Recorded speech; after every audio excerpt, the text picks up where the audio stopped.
नमस्कार, मैं सोनू जौहरी समीक्षा इंस्टीट्यूट में आपका स्वागत करता हूं। आज एनटीपीसी के बाहर जो अभ्यर्थी इंटरव्यू देके निकले हैं उनसे हम चर्चा करते हैं। इंटरव्यू का माहौल कैसा रहा, क्या क्वेश्चन पूछे। प्रोफेसर सर, आपका नाम?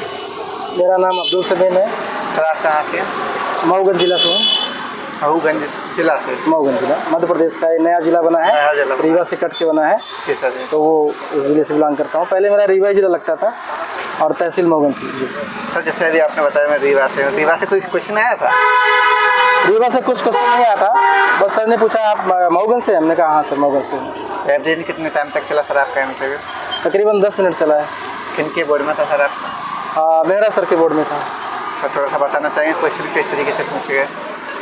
क्वेश्चन जैसे मैंने इंटर किया तो सर ने जो है परमिशन दिया, बैठने के लिए परमिशन दिया। फिर उन्होंने जो है बिना समय गवाए जो है उन्होंने सवाल जवाब शुरू किए। और पहले उन्होंने पूछा कि भाई आपने बीएससी किया है तो आपने सोशलॉजी क्यों किया है, फिर सोशलॉजी से आपने मास्टर डिग्री क्यों किया। हमने कहा सर जो है कुछ पारिवारिक कारणों से मैं जो है स्टे किया और इस दरमियान में जो है तो सेल्फ स्टडीज़ किया और सोशलॉजी सब्जेक्ट से मेरा परिचय हुआ तो मेरा उसमें रुचि उत्पन्न हुई।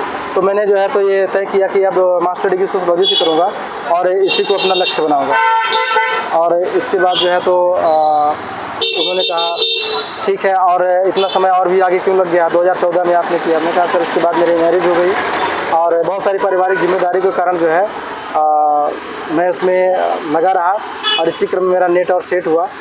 तो बोले ठीक है। फिर उन्होंने जो है दूसरे मेंबर को दे दिया। तो उन्होंने किताबों जो सोशलॉजी किताबें हैं उनका नाम पूछा। उन्होंने बोला कौन सी किताब पढ़े? हमने कहा रविन्द्रनाथ मुखर्जी की बुक पढ़े हैं। बोले किताब का नाम क्या है? मैंने कहा सामाजिक विचारधारा। तो उन्होंने जो है उसके बारे में पूछा। बोला कि भारतीय समाज के बारे में कोई किताब पढ़ा आपने? मैंने कहा हाँ पढ़ा है। ये कौन सी? मैंने कहा जो है तो गुप्तान शर्मा की।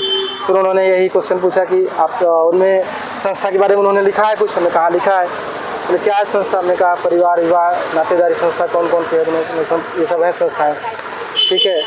फिर यही क्वेश्चन उन्होंने जो है तो करके और दूसरे मेंबर को ट्रांसफ़र कर दिया। तो उन्होंने 2-3 क्वेश्चन पूछे कि जैसे सॉफ्ट पावर होता है, हार्ड पावर होता है, क्या है समझाइए। तो मैंने उनको अपने शब्दों में उनको समझाया कि जो सरकारें जो है तो संबोधनात्मक है या फिर जो है विनम्र से जनता को अपनी बात बताती है, जनता उसको फॉलो करती है, मानती है, तो उसको हम सॉफ्ट पावर कह सकते हैं। और जब जो है जनता सरकार को एक्शन लेना पड़ता है, कार्रवाई करना पड़ता है, तो वो हार्ड पावर हो जाएगा। ठीक है। फिर उन्होंने वसुधैव कुटुम्बकम की बात करी कि ये किस आर्टिकल में है संविधान के। तो मैंने कहा सर मुझे एग्जैक्ट नहीं पता, लेकिन जैसा मैं समझ पा रहा हूँ भारत के संविधान में अनुच्छेद 19 है, उसमें समानता के अधिकार के तहत इसमें ये चला जाएगा। ठीक है।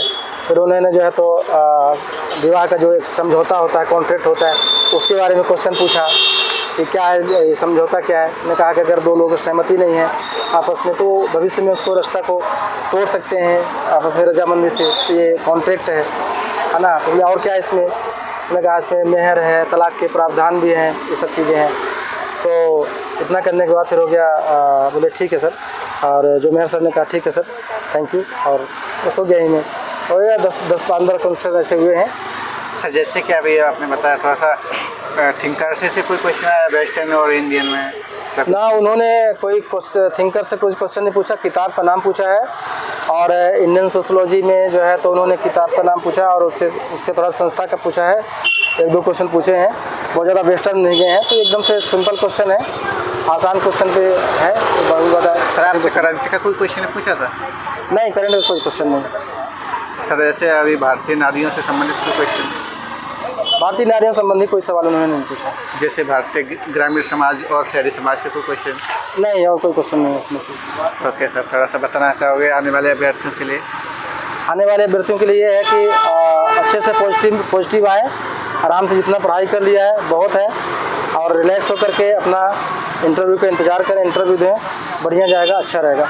थैंक यू सर, आपसे मिलकर बहुत अच्छा लगा। हम उम्मीद करते हैं आपका फाइनल लिस्ट में नाम जल्दी आए और यही हमारी तरफ से शुभकामनाएं आपके लिए। Thank you sir. वेलकम।